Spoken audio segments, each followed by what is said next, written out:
So, you're going to make me a cup of tea? Oh, well, darling, you'll have to turn the water off first, won't you?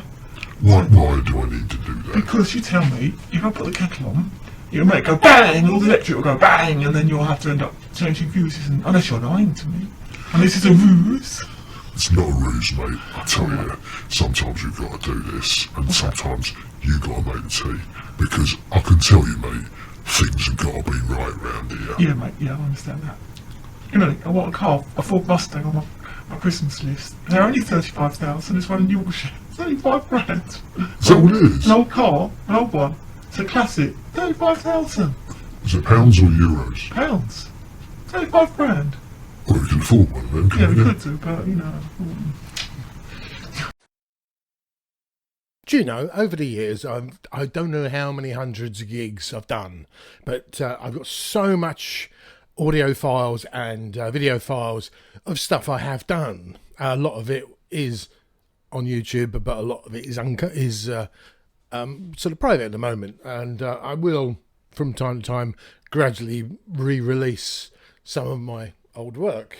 And hopefully, very soon, some new stuff, because it's about time, isn't it? Anyway, I think we're all, as musicians that go out on the road and play, we're probably often our own worst critics. And when we see a gig that we've done and we go, oh, yeah, you fluffed a note there, you missed this, you did that. And a bit. Anyway, I was looking back at one particular gig, which I did last year. Now, I must admit, I wasn't feeling 100% this day. And I never really even looked at the gig itself, although a lot of it was taped. And I watched it and I thought,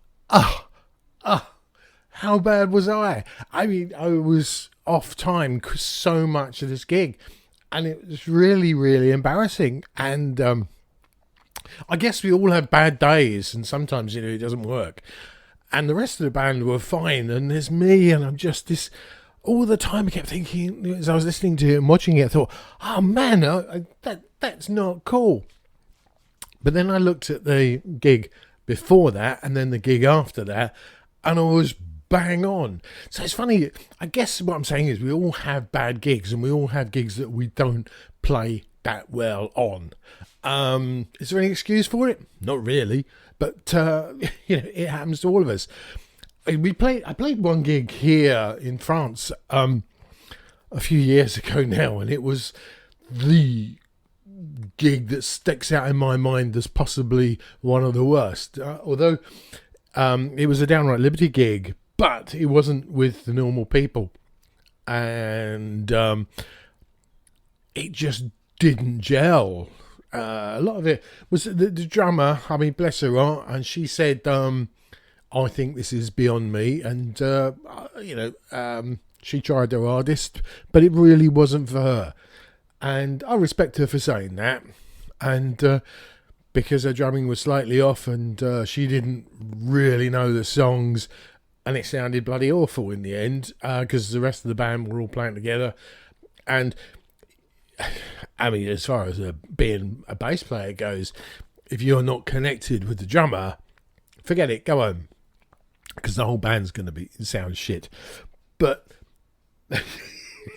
so I couldn't say the worst performance I've ever been in a band was actually not my fault. Although my worst performance is on tape, and that's bad.